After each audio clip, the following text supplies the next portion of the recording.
দুই হাতে শক্ত করে ধরো, hold it with both hands. এটা সাইডে সরান তো, please slide it to the side.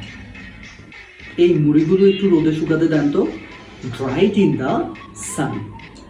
শক্ত করে ধরুন এটা, হোল্ড ইট টাইটলি, করলেই কিন্তু ভেঙে যাবে, ইটস ফ্রেজাইল। এইটাকে তাকিয়ে রাখেন, please place it on the shelf. নিউজ পেপারটি ভাঁজ করো, fold the newspaper neatly. একটু উপরে উঠাও তো, lift it up a little. একটু সোজা করে ধরো, টিল্ট ইট আ লিটল। এটাকে যেখান থেকে নিয়েছেন সেখানেই রাখেন, put it back where it belongs. এটা একটু পরিষ্কার করে দেন, প্লিজ ওয়াইপ ইট ক্লিন। এটাকে একটু উল্টাও তো, ফ্লিপ ইট ওভার।